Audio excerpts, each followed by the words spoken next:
अस्सलामुअलैकुम प्यारे दोस्तों, उम्मीद है आप सब हजरत खैरियत से होंगे। आज हम आपको सुनाने वाले हैं इंटरेस्टिंग इस्लामिक जिन्नात की कहानी।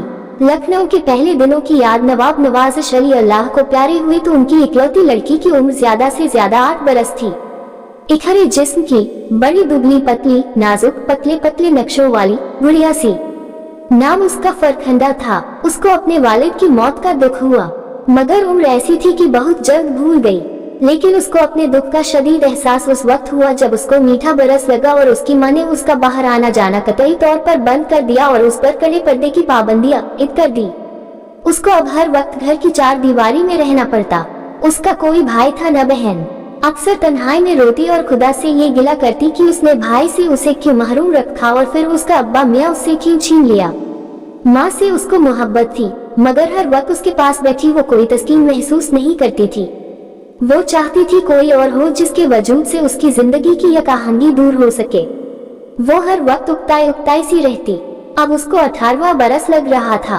सालगिरह में 10-12 रोज बाकी थे कि पड़ोस का मकान जो कुछ देर से खाली पड़ा था पंजाबियों के एक खानदान ने किराए पर उठा लिया। उनके 8 लड़के थे और एक लड़की। 8 लड़कों में से 2 ब्याहे जा चुके थे, बाकी स्कूल और कॉलेज में पढ़ते थे। लड़की उन 6 से 1 बरस बड़ी थी, बड़ी तनोमंद, हट्टी कट्टी, अपनी उम्र से 2-2.5 बरस ज्यादा ही दिखाई देती थी। एंट्रेंस पास कर चुकी थी। इसके बाद उसके वालिदैन ने ये मुनासिब न समझा था कि उसे मजीद तालीम दी जाए। मालूम नहीं क्यों उस लड़की का नाम नसीमा था, लेकिन अपने नाम की रियायत से वो नरमो नाजुक और सुस्त रफ्तार नहीं थी। उसमें बला की फुर्ती और गर्मी थी। फरखंदा को उस महीन मूंछों वाली लड़की ने कोठे पर से देखा, जबकि वो बेहद उकता कर कोई नावेल पढ़ने की कोशिश करना चाहती थी। दोनों कोठे साथ साथ थे, चुनांचे चंद जुमलों ही में दोनों मुतारिफ हो गईं। फरखंदा को उसकी शक्ल और सूरत पहली नजर में कतई न पुरकशिश मालूम न हुई, लेकिन जब उससे थोड़ी देर गुफ्तगू हुई तो उसे उसका हर खदो खाल पसंद आया। मोटे मोटे नक्शों वाली थी, जैसे कोई जवान लड़का है जिसकी नसें भीग रही हैं।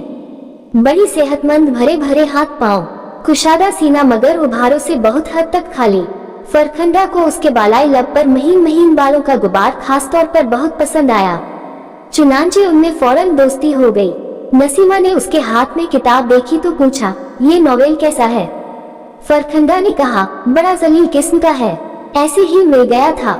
मैं तन्हाई से घबरा गई थी, सोचा कि चंद सफ़े पढ़ लूं। नसीमा ने ये नॉवेल फरखंदा से लिया। वाकई बड़ा घटिया सा था, मगर उसने रात को बहुत देर जाग कर पढ़ा। सुबह नौकर के हाथ फरखंदा को वापस भेज दिया। वो अभी तक तन्हाई महसूस कर रही थी और कोई काम नहीं था, इसलिए उसने सोचा कि चलो चंद औराक देख लूं। किताब खोली तो उसमें से एक रुक्का निकला जो उसके नाम था। ये नसीमा का लिखा हुआ था। उसे पढ़ते हुए फरखंदा के तन बदन में कपकपियां दौड़ती रहीं। फौरन कोठे पर गई। नसीमा ने उससे कहा था कि अगर वो उसे बुलाना चाहे तो ईंट जो मुंडेर से उखड़ी हुई थी जोर जोर से किसी और ईंट के साथ बजा दिया करे, वो फौरन आ जाएगी। फरखंदा ने ईंट बजाई तो नसीमा सचमुच 1 मिनट में कोठे पर आ गई। शायद वो अपने रुक्के के जवाब का इंतजार कर रही थी। आते ही वो 4-4.5 फुट की मुंडेर पर मर्दाना अंदाज में चढ़ी और दूसरी तरफ कूदकर फरखंदा से लिपट गई और चट से उसके होंठों का तवील बोसा ले लिया। फरखंदा बहुत खुश हुई।